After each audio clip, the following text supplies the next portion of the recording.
50 years after the deadly terror attacks at the Munich Olympics, German President Frank-Walter Steinmeier has officially asked Israel forgiveness for Germany's handling of events. 50 years ago, 11 Israeli team members died after Palestinian militants stormed their compound in the Olympic Village. At a commemoration ceremony attended by family members of the victims, Steinmeier admitted Germany had failed to protect Israeli athletes. Honored guests, honored family members, President Herzog, we are united in quiet remembrance of the 12 people who lost their lives.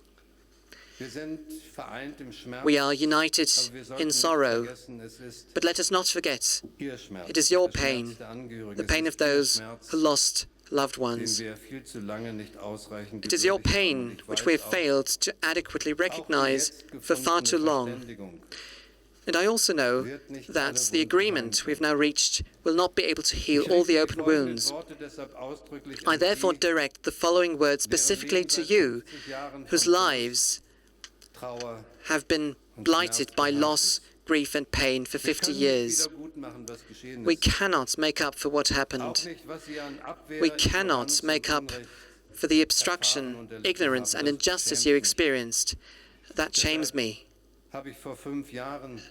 Therefore, 5 years ago, I asked your forgiveness here in Munich.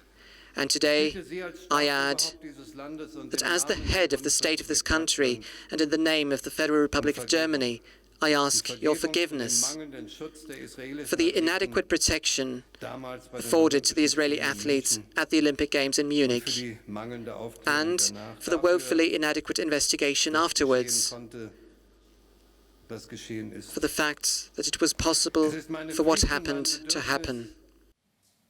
A reporter, Benjamin Alvarez-Gruber, was at the memorial ceremony today, and I earlier asked him what stood out for him.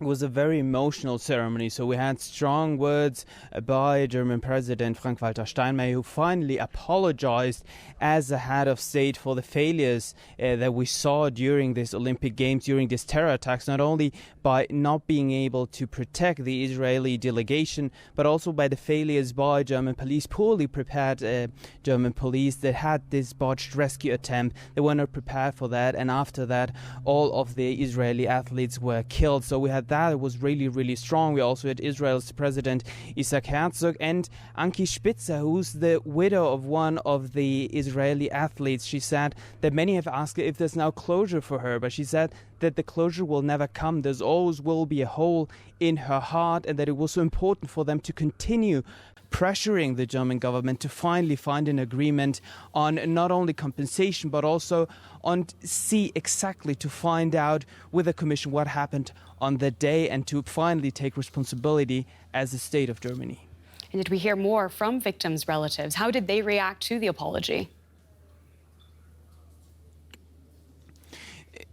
They were really moved by it, and we could see some of them saying that there still needs to be more done. Let's remember that they even threatened to boycott this commemorative ceremony today in Fürstenfeldbruck. We're around 30 kilometers away from Munich, where this airbase, where this terror attack found a terrible ending when all of the athletes were killed. So there were several of them here. They threatened to boycott if there was no agreement between the German government and the family members, and they asked Israel's President Isaac Herzog, who is in Germany, to do the same. So it was basically a last-minute agreement found between the German government and the athletes, and there would have been a massive fiasco for Germany 50 years after this terror attack.